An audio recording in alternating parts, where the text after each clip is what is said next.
You mentioned earlier that Poland and Slovakia were to send MiG-29s to Ukraine, or that if they were to do so, it would constitute an act of war. Please elaborate. Well, it wasn't just me that said that. President Biden said it, so maybe we should ask him to elaborate. We should probably ask the chairman of the Joint Chiefs of Staff to elaborate, because that's what he thought too. Everybody thought that transferring combat aircraft to Ukraine would constitute, would violate a red line. One, how do you get the aircraft there? You see, I can take a tank, I can take an artillery piece, I can put it on a train, and I can roll it across the border. But to get an aircraft into Ukraine, the Ukrainian pilot has to leave Ukraine and fly it in, or a Polish pilot or a Czech pilot, a Slovakian pilot has to fly it into Ukraine. And in doing so, you become an active participant in the conflict. But apparently they've decided that it's not a big deal. They could do a short, low-level flight through the Carpathian Mountains and land on an improvised highway strip right over the border, and transfer pilots at that point in time, or transfer the aircraft. Then they're done. But the Russians have for some time now been putting up with a lot of stuff from U.S. and from NATO in terms of escalation, and Russia's in the escalation management business. And we'll go back to the answer to a previous question, which is Russia's winning this war. Russia's going to win this war. This war will be over by the end of summer, early fall. And so why would Russia do anything to disrupt this inevitable outcome? So even though the transfer of these aircraft, small numbers by the way, constitutes active participation in the conflict, I think Russia is just going to say, go ahead, send them in, we'll shoot them down when they take off in Ukrainian airspace. Okay. A. Vinogradova from Novosibirsk. Yeah, I know. I was just pausing while the feedback stops. Uh-oh, I'm getting hammered even more. Gotta compensate for it somehow. We start to see a hint from Zelensky that they may retreat from Bakhmut, which is a great setback to his society's PR. Is Zelensky still believing they have a chance, or is it pure PR for him? Counteroffensive? When? How? Where?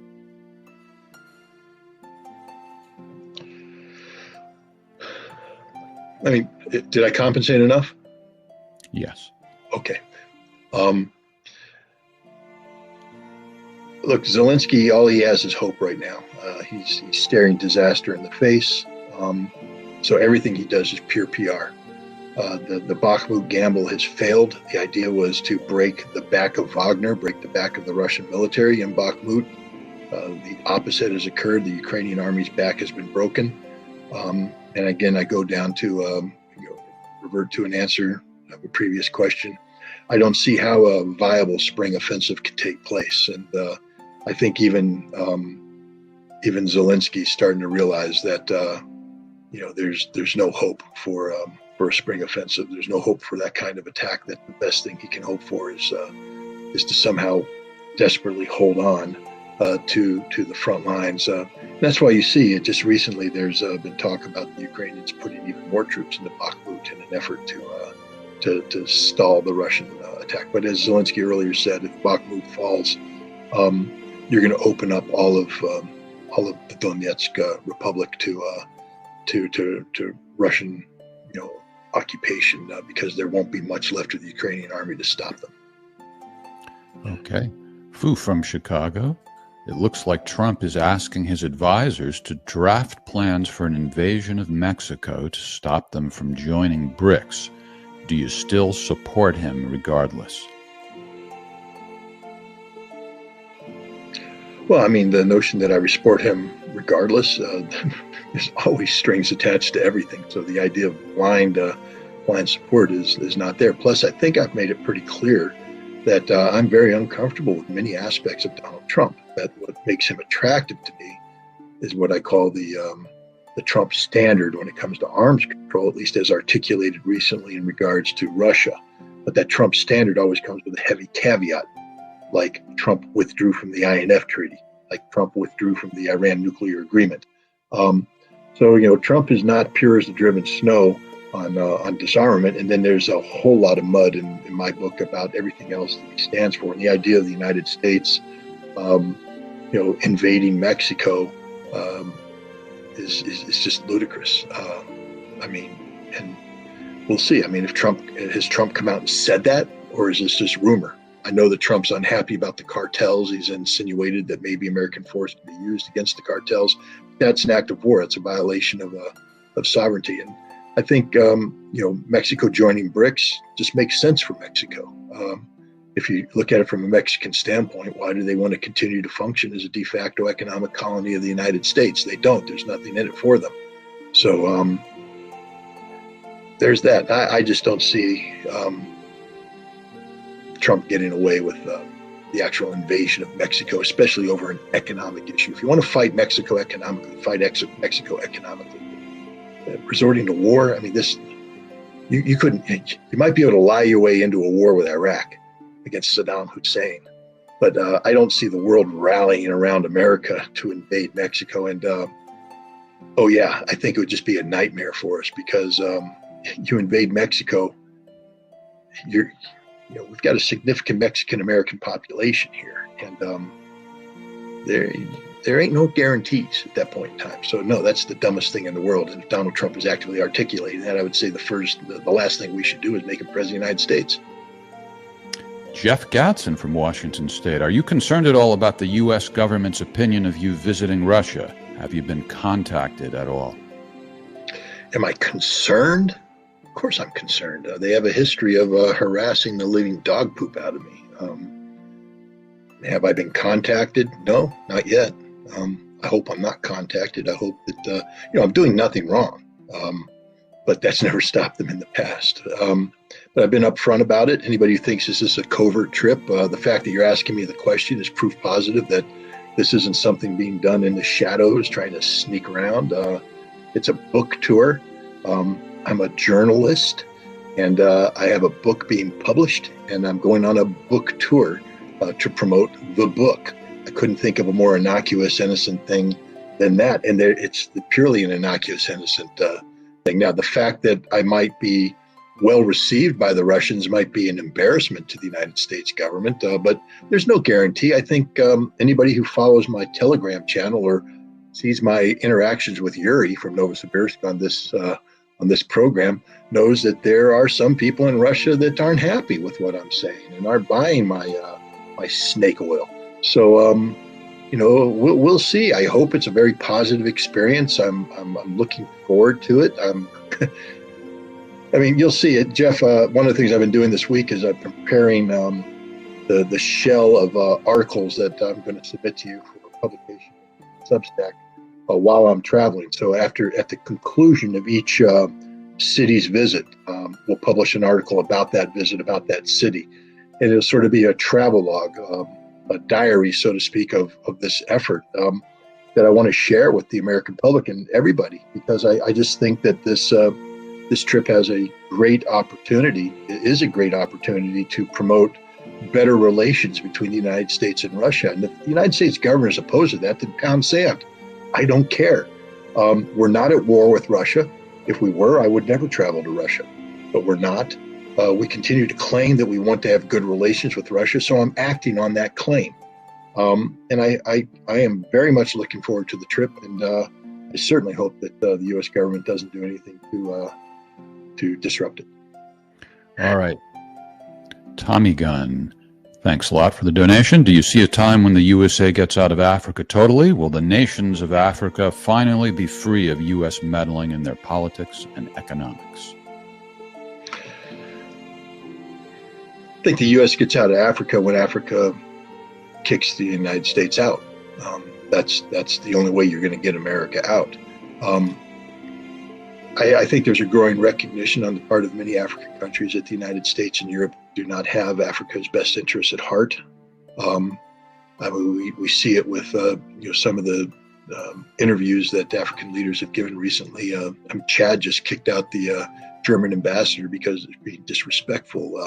A brilliant interview with Namibia's leader with the German ambassador there. Again, reminding the German of who the colonial power was and who the colonial power wasn't. Meaning Germany was the colonial power. Russia has never been a colonial power in Africa. And so I think you're going to start to see China and Russia, filling the gap in Africa. I just had a very interesting interview with Maxime Chougalet. He runs a foundation, a private foundation. I say that with a smile because he's sort of the face of soft power. I'm not saying he's not who he is. I'm saying that there is a relationship with the Russian government there.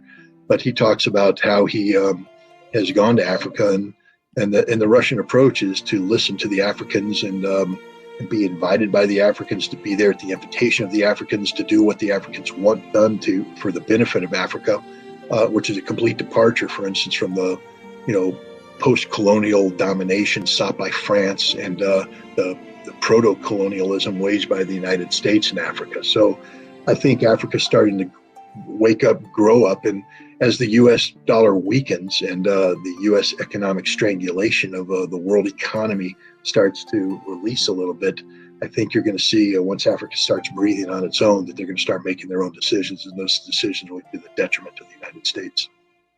Turn off the damn computer. Adrian, thanks for your donation and whatever currency that is.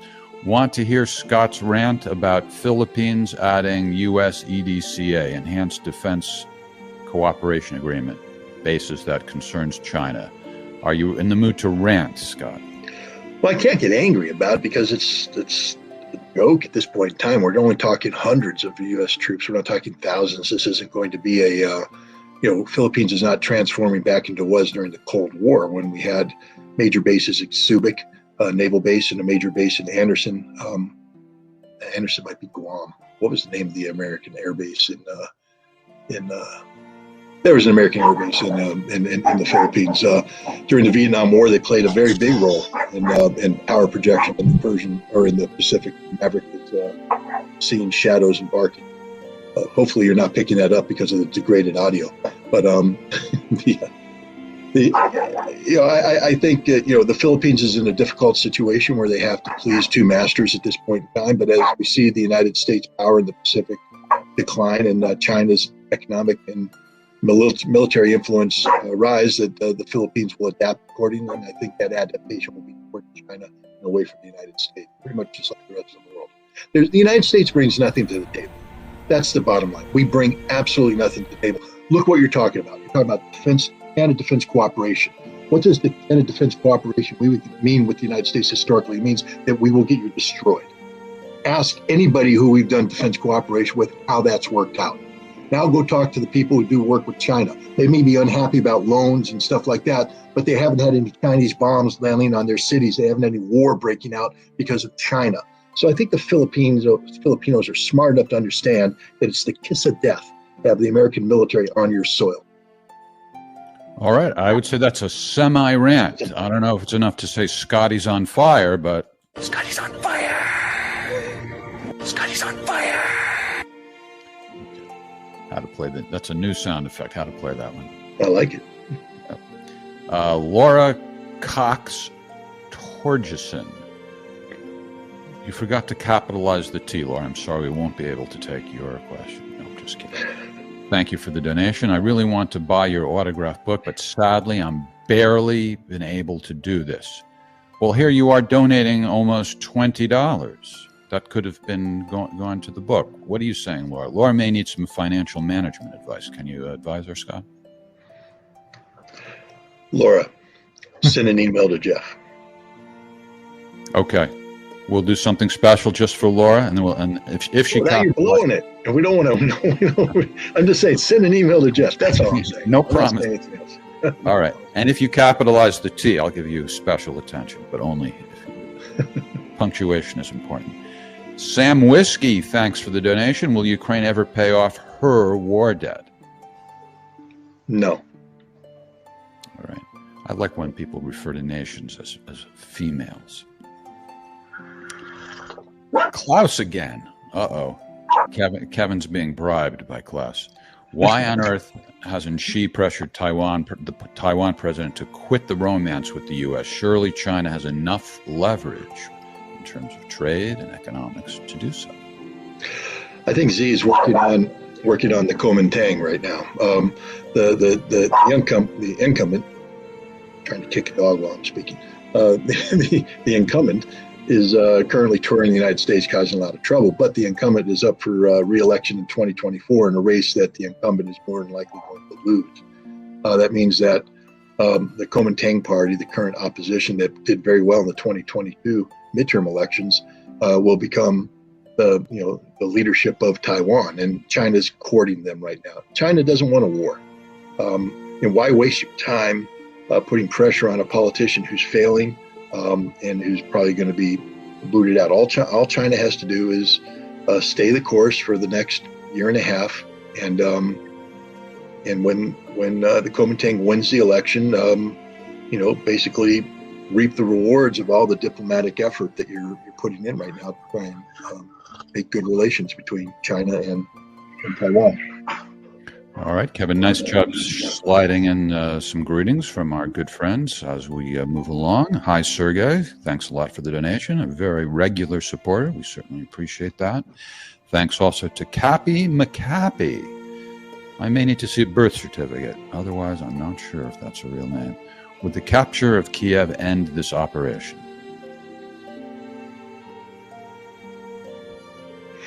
Maybe, maybe not. First of all, how is it going to be captured? At what cost? I mean, are we talking about a rapid coup where Russian paratroopers jump in and seize Zelensky and the city surrenders? Or are we talking about a prolonged siege, a Battle of Berlin type fight that consumes the Russian army? So it's a Pyrrhic victory. I think one of the reasons why we're not seeing Kiev factor into this is because there's so many unknowns. What will bring about the defeat of Ukraine is the destruction of the Ukrainian army. And if the Russian army bleeds itself white, trying to compel the surrender of Kiev, and the Ukrainian government is able to flee, for instance, to Lvov, and there's still a significant Ukrainian military presence there, now you have a nightmare because Ukraine hasn't been defeated. So I think the best thing to do is what the Russians are doing right now, which is to seek to destroy the Ukrainian military in eastern Ukraine in battles like they're doing in Bakhmut, and at the same time combine that with what will probably be an expanded air campaign designed to bring about the collapse of Ukrainian society, and the combination of a collapse of society, collapse of the Ukrainian military will lead to the political collapse of the Zelensky government. And once the Zelensky government's been removed, you get another government in place that might be able to negotiate terms of surrender, which has Russia achieving the de facto occupation of Kiev because now they're in political control. All right. I think we have time for a couple more questions, Kevin.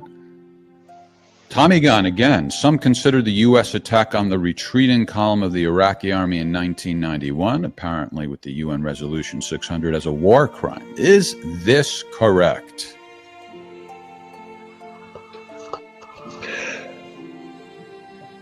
I think it is. I think I think you had the 24th Infantry Division, General Barry McCafferty, in charge, making an aggressive move at the same time that the Hammurabi Division was being, that's an Iraqi Republican Guard division, was withdrawing from the Kuwaiti theater of operations as per the ceasefire resolution. That the Hammurabi posed no threat to the 24th Infantry Division, who came up, saw the Hammurabi there, and then proceeded to slaughter them. To call this a battle isn't really accurate. It was the United States attacking an enemy that was in the process of peacefully withdrawing from territory that had been agreed to by a ceasefire resolution. So yeah, I would call it a war crime. All right, let's do one more question, Kevin. Life could be a dream, shaboom. Optimus Princeps. What are the differences between Wagner and Blackwater PMCs? And have you had any experience dealing with Blackwater contractors in your career? I have not dealt with Blackwater contractors who are on active service, meaning while they're working with them. I have met many people who claim to have worked for Blackwater or other PMCs of this nature. And some of them I've confirm that they actually worked for the people they claim to work for. And so I have some insight. Wagner is not a PMC. I mean, it's a PMC in name only. Wagner is a military force. It's basically a private army that was created on the soil of the Donetsk and Lugansk People's Republics at a time when these were breakaway groups that are still considered legally Ukrainian soil. The Russian military was prohibited by law from operating in those territories, so Wagner was created as a contract vehicle to bring in people with requisite military experience to help stiffen the combat capacity of the Donetsk People's Republic and Lugansk People's Republic. And Wagner fought in that capacity for the first several months of this conflict. It wasn't until Russia absorbed the Donbass, Lugansk and Donetsk republics into Russia properly that, and then even after that was done, you had to get the appropriate legal structures in place, that Wagner was converted into a volunteer type military organization. But it still has a unique recruiting structure, things of that nature. But let's just be straight up. It's not a mercenary outfit. These are people, contract soldiers, working on behalf of Russia, doing the bidding of the Russian government in support of Russian objectives. These are some of the most patriotic men you're going to find in Russia, and the notion that they're serving the ruble, not the Russian government, is absurd. The definition of a mercenary is somebody who fights for money, not the cause. Here, these people are fighting for the cause, and all you have to do is take a look at the sacrifices they're making in Bakhmut. Mercenaries don't like to die. Nobody likes to die, but Wagner is willing to sacrifice lives to achieve results, and that's the definition of a patriot. Okay. We've been streaming live on Facebook and Twitter, and also YouTube, Twitch, and Rumble. But we can only see the comments live as they come in on Facebook and YouTube. So those of you who've been commenting on those other outlets, that's the only reason we didn't include them. And we were streaming live on Twitter, as I said, where Scott's account continues to be suspended.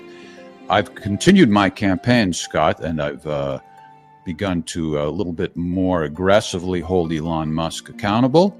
And yesterday I got a response from the legendary Kim.com, who has over 1 million followers on Twitter. He said that he doubts that Elon Musk is personally doing this. And I replied to him that, well, who, if not Elon Musk, should we hold accountable? It's been about 2 weeks. We've been tweeting at him. And at the least, he is guilty of negligence. And then I said to Kim.com, would you like to help us get his attention? And Kim.com said, yes, he will ask him. And I believe he already does have his attention in general. So that's an update. Maybe we'll soon have more of an explanation. Well, thank you for your efforts. You're welcome. Thanks to our beloved audience for tuning in. Thanks to Kevin Michelizzi for doing a great job backstage. And thanks to our favorite weapon,